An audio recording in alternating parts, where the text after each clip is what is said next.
يلا يا حمامة، يلا نزلي عيل من عيالك علشان جعان ومش لاقي صيدة حلوة كلها. لا طبعا مش هديك حاجة. هطلع اكلك انت وعيالك كلكم. لا لا لا، خلاص خلاص، منك لله يا شيخ، ربنا على الظالم.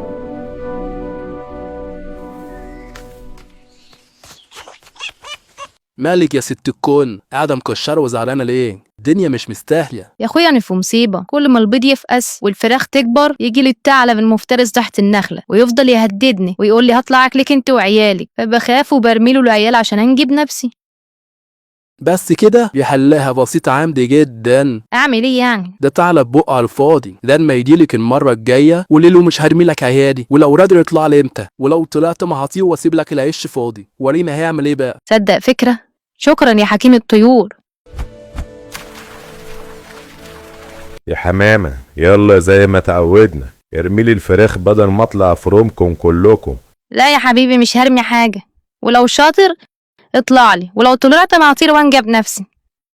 ايه الكلام الكبير ده مش كلامك يا حمامة، مين اللي علمك الحكمة دي؟ ده مالك الحزين هو اللي قال لي هقول لك كده. مالك الحزين؟ طيب صباح الخير يا يعلم اهل الارض، يا فيلسوف الطيور. اهلا يا ثعلب، خير. خير، انا جاي اتعلم منك. قول لي يا سيدي، لو الريح جاتلك عن يمينك بتودي راسك فين؟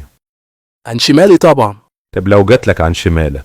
بسيطة دي، اوديها عن يميني. طيب افرض بقى الريح جاتلك من كل ناحية في نفس الوقت، من يمين والشمال وفوق وتحت، تعمل ايه ساعتها؟ دي بقى لعبكي، بحط راس تحت جماحي ولا ريح ولا مطر يقدروا يوصلوني. يا سبحان الله، معقولة احنا معشر الحيوانات ما نعرفش نعمل الحركة دي؟ وريني كده بتعملها ازاي والنبي عشان اتعلم منك.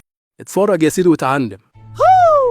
تعالى يا ناصح اخواتك، انت بقى اللي قلت للحمام الحيلة دي عشان تحمي نفسها ومش عارف تحمي نفسك، هيبقى الحاستك دي اللي وديتك في داهية.